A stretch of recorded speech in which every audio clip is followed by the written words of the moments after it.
It's the end of the world as we know it, and I feel fine. Let's get out of here. Aye. Hey everybody, it's Brother Aaron from God a Minute. When is Nisan 1 and all the spring feasts? I'm going to put a 3-minute clip from Ty Green YouTube channel into this video, and then I will link his video underneath my video. He basically agrees with me on the timing of the spring feast and Nisan 1. I've been looking at feast weeks as a potential rapture, June 8, 2025, since last year. I've been scratching out the dates as I expected to scratch out. I do expect to scratch out these dates. I didn't write these two in order, but here's when they are. But I'm going to put this to the side and explain this with the calendar. I think this visually looks a little bit nicer. So, Nisan 1, March 30th through 31st, the new moon. So by the time you watch this video, it's probably Nisan 1, depending on where you live on the earth. So Nisan 1, right around March 30th to 31st. The next big appointed time would be Nisan 10, the triumphal entry, when Jesus rode in on a donkey. Also Exodus 12, God's saying, on the 10th of the first month, you're going to bring in your lamb. So that's Nisan 10. And then we've got Passover right around Sunday, April 13th, more or less, give or take, depending on where you are on the earth. Nisan 14, that's Passover right there. April 13th. And so April 14th is Unleavened Bread, the first day of the 7-day feast of Unleavened Bread. Unleavened Bread goes for 7 days, so it'd be 1, 2, 3, 4, 5, 6, 7, more or less. And then this is the Feast of First Fruits, April 20th. This is the day that we remember that Jesus rose from the grave. Some places, most churches will call it Easter.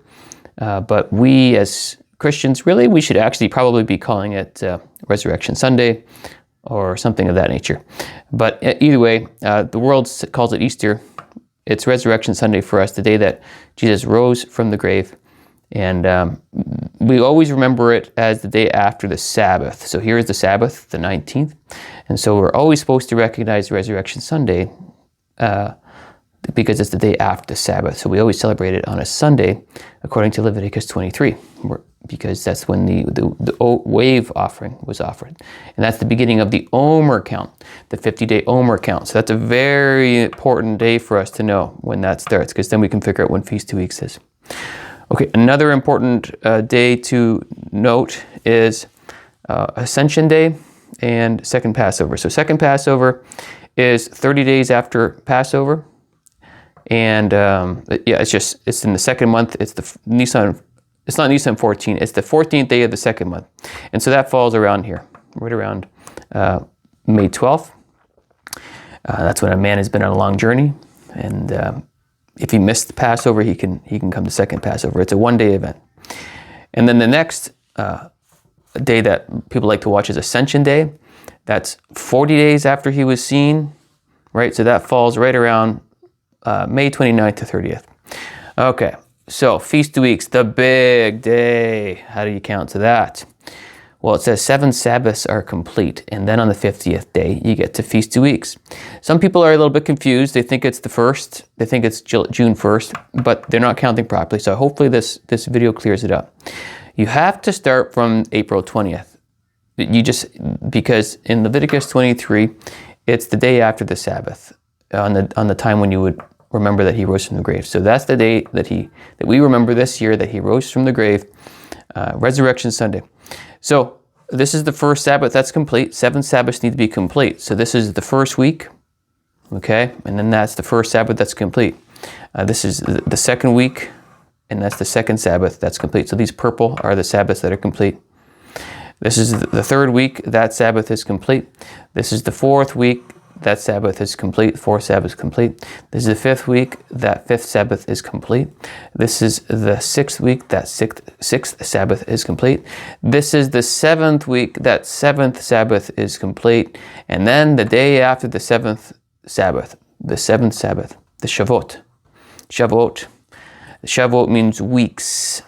Shavuot is the Hebrew word for weeks. That's why it's called Feast of Weeks. Feast of Shavuot. After the 7th complete Sabbath, it says in Leviticus 23. On the 50th day, it says in Leviticus 23. Then that is your Feast 2 Weeks. So it's 7 Sabbaths is complete. So that's 49 days. And then after the 49 days, it's your 50th day. So it's called Pentecost or Pentekanta. To say 50 in Greek, it's Pentekanta. So let's count it together. If we count here, 1, 2, 3, 4, 5, 6, 7, 8, 9, 10, 11, 12, 13, 14, 15, 16, 17, 18, 19, 20, 21, 22, 23, 24, 35, 36, 37, 38, 39, 30, 31, 32, 33, 34, 35, 36, 37, 38, 39, 40, 41, 42, 43, 44, 45, 46, 47, 48, 49, 50. 50, that's the big day. That's the big day. God set a date. He wants us to be anticipating this date all the way back from April 20th. He wants to get for us to really meditate on this day that's coming up. He set a date and he said count 50 days. That must be a really big deal. Again, it's called the Feast of Weeks. It's called Shavuot because Shavuot is plural for weeks. It's called Pentecost. The Greek word is Pentekanta. Pentekanta because you count 50 days. Big day, big day. So these are the spring feasts of the Lord. These are his appointed times. These are his Mikra Kodesh. And screenshot if you'd like to help you remember when all these dates are. And here is Ty Green's video. Boo! As the constellations where the new moon is to be sighted in. And the first month is, you guessed it, the month of the Ram, Aries.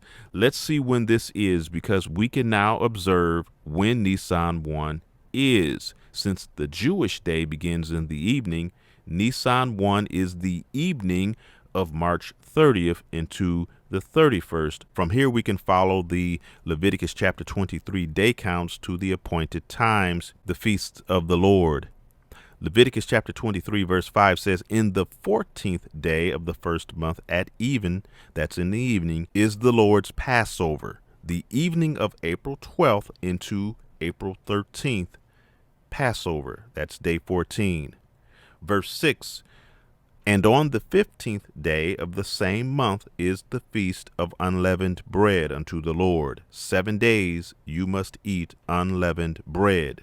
The evening of April 13th into the 14th is unleavened bread, that 15th day. And we know that the morrow after the Sabbath is first fruits. This is the day that Jesus was resurrected from the dead. Resurrection Day, the day many celebrate as Easter, but that's a whole nother thing. Look at the date. Easter is on April 20th this year. Leviticus chapter 23 verse 11 says, and he shall wave the sheaf before the Lord to be accepted for you on the morrow after the Sabbath. The priest shall wave it. Friday evening into Saturday evening is the Sabbath. That's the evening of April 18th into the 19th.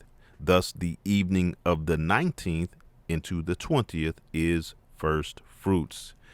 This year, the calendar lines up closely, but some years they are off by as much as 30 days. Now, let's continue and count 7 Sabbaths, because it'll lead us into our cross-check to make sure our calculations are on point. Leviticus chapter 23, verse 15, and you shall count unto you from the morrow after the Sabbath, from the day that you brought the sheaf of the wave offering, 7 Sabbaths shall be complete. Even unto the morrow after the 7th Sabbath shall you number 50 days, and you shall offer a new meat offering unto the Lord. This count leads us to the evening of June 6th into the 7th.